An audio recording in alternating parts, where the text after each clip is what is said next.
Thank you for visiting the Combs Waterkotte website and our Failure to Register as a Sex Offender Lawyer in St. Louis, Missouri website page. Regardless of the crime, we believe everyone is entitled to the best possible legal defense in the state of Missouri. We have created this audio version of our website page to help you protect your future, freedom, and reputation. If you have been charged with a sex crime in the state of Missouri, we can help you. Don't face the state and court system alone during your sex crime charge.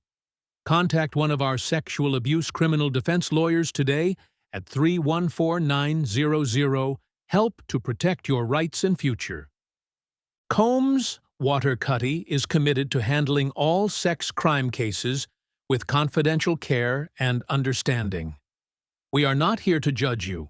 We believe that everyone in Missouri, regardless of the crime they have been charged with, deserves an aggressive legal defense and to have their legal rights protected.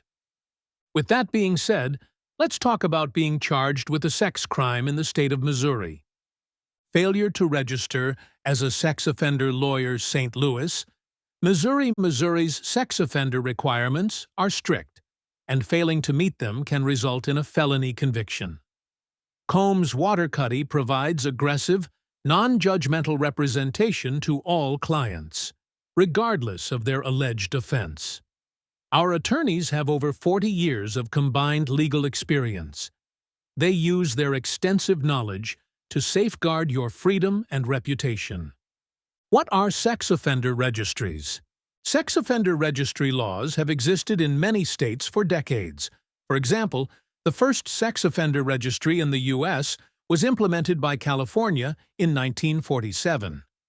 However, the momentum for these laws increased in 1997 when the federal government required states to participate in the National Sex Offender Registry by registering offenders convicted of federal sex crimes or found guilty by court-martial.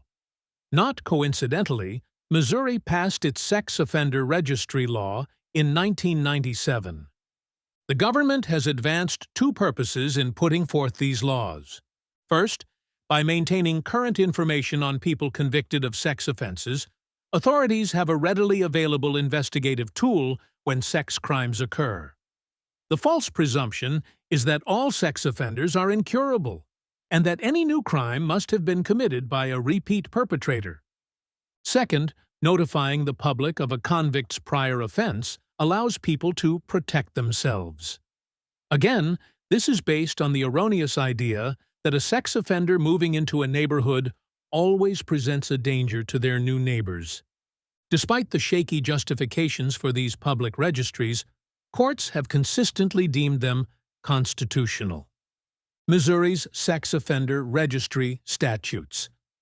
The Missouri Revised Statutes contain several laws defining the state's registration requirements and associated offenses in the chapter entitled Crime Prevention and Control Programs and Services.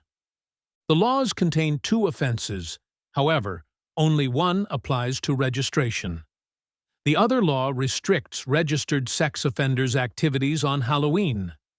Failure to register as a sex offender in St. Louis. Failure to register as a sex offender in St. Louis. This offense occurs when someone required to register fails to meet the outlined requirements.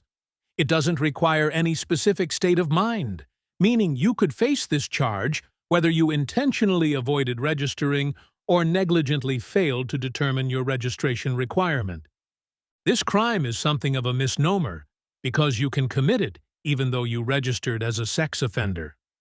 A more accurate name would be failure to meet sex offender registration requirements.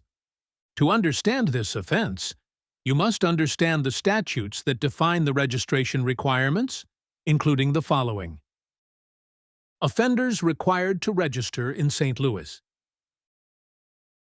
Your duty to register arises from the offense you were convicted of.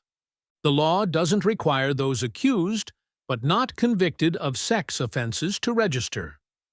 Instead, the duty to register arises upon conviction and after release from custody. As a result, The law requires courts, parole and probation agents, and correctional facilities to notify registrants of their legal duties. The law classifies registrants into 3 tiers based on their crimes and whether they were repeat offenders. Each tier has different terms and requirements for check-ins. Tier 1 offenders must register for 15 years and check in annually. Tier 1 offenses include first-degree sexual abuse against an adult victim, sexual misconduct involving a child for first offenses, second-degree sexual abuse, second- or third-degree kidnapping, sexual conduct with a nursing facility resident or vulnerable person, sexual contact with an adult prisoner or offender, sex with an animal, sex trafficking of an adult, possession of child pornography, second-degree child molestation, or invasion of privacy against a minor. Tier 2 offenders must register for 25 years and check in semi-annually. Offenses in this category include second-degree statutory sodomy against a 16 or 17-year-old victim, third- or fourth-degree child molestation, sexual contact with a student 13 to 17 years old, enticement of a child, sexual abuse of a child 13 to 17 years old, sexual exploitation of a minor, promoting child pornography, patronizing prostitution, and sexual contact with a prisoner or offender 13 to 17 years old. Tier 3 offenders must check in quarterly and register for life. This tier includes convictions for the following: rape and statutory rape, endangering the welfare of a child if the offense was sexual; sodomy and statutory sodomy, a second or subsequent offense of sexual misconduct involving a child; first-degree sexual abuse against a victim under 13, first-degree kidnapping of a minor, excluding parental kidnapping, child kidnapping, incest, child molestation, promoting prostitution, sex trafficking of a minor, sexual trafficking of a child, sexual contact with a student under 13, and creating or promoting child pornography. Tier 3 also includes anyone found by a court to be a predatory or persistent sexual offender. An offense occurs if you fail to register within 3 days of your release from custody, neglect to check in as scheduled, or stop registering before your term ends. Information required to register as a sex offender in Missouri. Registrants are required to provide the following information: name, online identifiers, address and phone number, birth date, social security number, vehicle description and license plate number, place of employment or study, description of the offense, date and place of conviction, age and gender of the victim, fingerprints, photograph, DNA sample. Prosecutors can pursue charges if you omit or lie about any required information. For example, you might face consequences if you give your address, but not your significant other's address, where you occasionally stay overnight. Duty to report changes. One of the most common grounds for charges arises when a registrant fails to update the registry.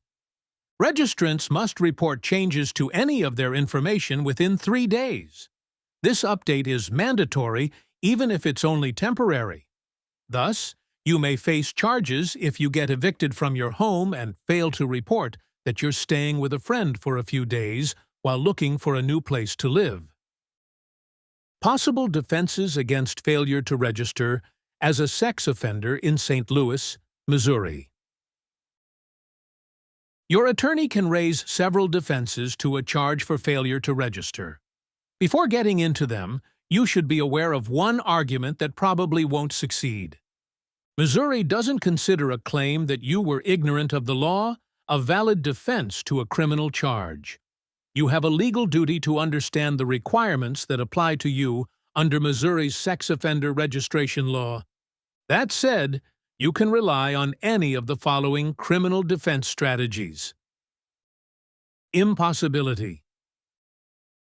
This defense applies if you can't meet your registration requirement for some reason. Similar to the defense of necessity, impossibility declares that you're unable to perform the required actions. For example, suppose that you were hit by a car and confined to a hospital bed with a broken spine for 6 months. You could argue that you couldn't update the registry to provide the hospital's address. Incorrect information. While you can't assert ignorance of the law as a defense, you can claim that you reasonably relied on an official interpretation of the law. Let's say you registered as required, and an official informed you that you didn't need to return until your next birthday. You may have a valid defense if you missed a check-in because of the official's incorrect legal interpretation. Potential penalties for conviction of failure to register as a sex offender charges in St. Louis. If you're convicted of a failure to register, you could face harsh penalties. The offense level and punishment for failing to register include the following. Offense: failing to register as a sex offender. Failing to register as a sex offender for a Class A, Class B, or unclassified felony, or a felony involving a child under 14. Second offense of failing to register as a sex offender. Second offense of failing to register as a sex offender for a Class A, Class B, or unclassified felony, or a felony involving a child under 14 committed in another state, foreign country, or federal, tribal, or military jurisdiction. Third offense of failing to register as a sex offender. Offense level: Class E felony, up to 4 years in prison. Class D felony, up to 4 years in prison. Class E felony, up to 4 years in prison. Class D felony, up to 7 years in prison. Unclassified felony, 10 to 30 years in prison. Why choose Combs Waterkotte to defend you from charges for failure to register as a sex offender in St. Louis, Missouri? Combs Waterkotte's attorneys have handled over 10,000 cases. Our attorneys have decades of combined legal experience, including prosecutorial experience. We understand how the state approaches sex offender registry cases and can use this knowledge to tailor a defense strategy to your situation. How we'll handle your case. Involving failure to register as a sex offender charges in St. Louis. We want to hear your side of the story, so we can assemble the appropriate evidence and arguments to challenge your charges. We provide non-judgmental representation to all our clients, regardless of their past offenses. Sex offender registry cases often involve misunderstandings or unavoidable delays. We'll present your reasons to the prosecution and try to secure a dismissal or fair plea deal. If we can't work out an agreement, we won't hesitate to take your case to trial. We believe everyone deserves a fair process, and we'll fight aggressively to protect your rights. Contact us to discuss your defenses against failure to register as a sex offender charges in St. Louis, Missouri. Many people convicted of sex crimes rightly view the registry as a trap to catch them for another offense. Contact Combs Waterkotte online or at 314-900. Help to discuss your charges and how we can push back against them.